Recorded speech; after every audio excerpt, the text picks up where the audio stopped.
Hey folks, Dave here, and I like knives, especially when they sound like, and when they sound like. That is the Protech Strider Operator and the Benchmade 9400. And a hot dog, am I so excited to have these in.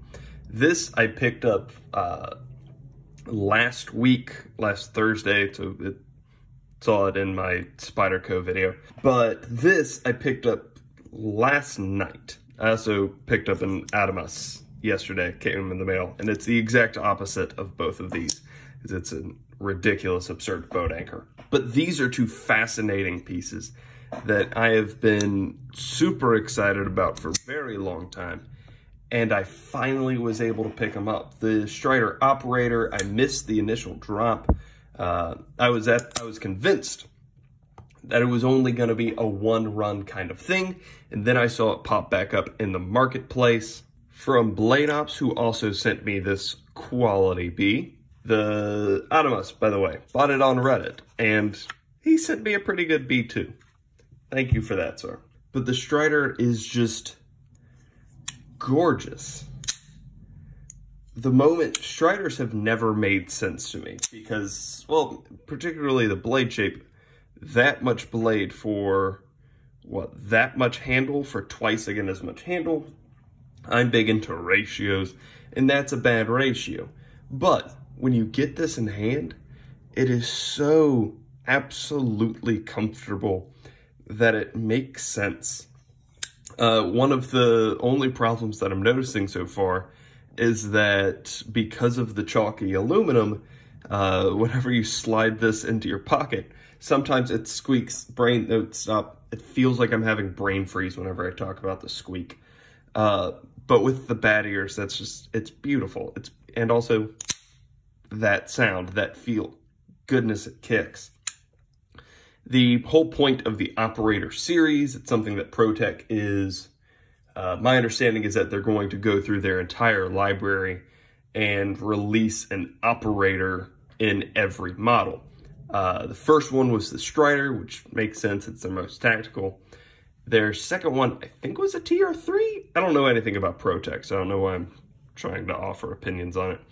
But what it means is that there is absolutely no marking or branding anywhere on this knife. It is completely and wholly sterile, which is beautiful and was kind of the point of my Spyderco video. It's a brilliant idea that I would love to see picked up by more companies, especially because this thing is just so darn good. Like, it had a little bit of a burr on it. It was sharp, but not my kind of sharp when it first came in. I fixed that. It was solid, but had just a little bit of blade wiggle, so I fixed that. Absolutely gorgeous, super excited to be able to carry this in the long term and eventually flesh out my thoughts on it and be able to bring those to you. This is the 940 automatic. And where's the actual 940? It's around the place.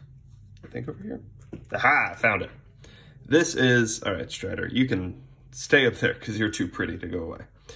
This is an actual 940, and it is all kinds of janked up. Don't drop life blades. I super need to send this in for warranty. But it is the exact same size, exact same dimensions. If we put this on a scale,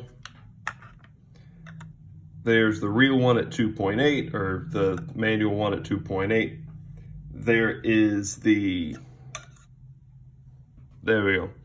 There's the automatic at 2.6, so it's about the same weight. I suspect that the difference in weight comes from this having steel liners, whereas this is fully just straight aluminum with no liners. And because of its being automatic, it lends to several differences. The body screws, because these are there to hold in the liners, these are not.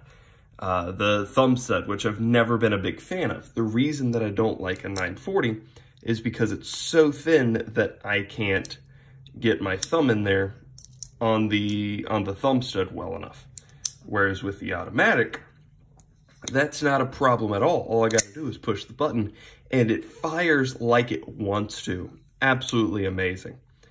Couple of key differences though are right here in this pivot. I love that both this and the backside, they're the same size and they're flattened off. Beautiful stuff. Whereas on the original, they're both T10s. But that's more of a standard screw, and the backside isn't the same design, so it's not as clean. And a very small, but I believe an important difference, is that right there. That is a screw-in stop pin. This is just set into the liners, which actually the liners is probably the reason why this is a screw-in and this isn't, because this doesn't have liners. But that's something that I prefer on all of my knives. Having a stop pin that screws in that you can secure makes disassembly and reassembly much easier. I love that for the first run, they kept the original design cues. My local knife shop, they had a satin blade in stock a couple of months ago when shortly after this thing first dropped, that I waited for that coated blade because this thing's sick. But the original design cues being the green chalky aluminum, the purple backspacer, just a little pop of color. One of the important things as well is that I'm not sure what the 940 originally comes with. I bought this from a pawn shop, which you can tell. But the pocket clip on the automatic version is the split arrow clip, which is my least favorite Benchmade clip. So I went ahead and switched these, and half the screws on this are stripped out. I need to warranty it, and hopefully they'll fix all the screws. One of the other, and this will kind of be only a couple more things, here on the thumb stud on the access lock, my favorite way that Benchmade does their access bar is with these small little stair steps, right? They kept the same design on the push button. I really, really like that. It would have been cool if they had kept it the same size as the thumb stud, which I believe the push button is just a little bit smaller. Obviously not a big deal at all. Just an interesting point. And one of the things that I was legitimately afraid of was back here on the lock bar, because or the safety, because that looks an awful lot like that. However, that's a one click that works. And this is as I talked about with my Benchmade Vector review, this is a 7-click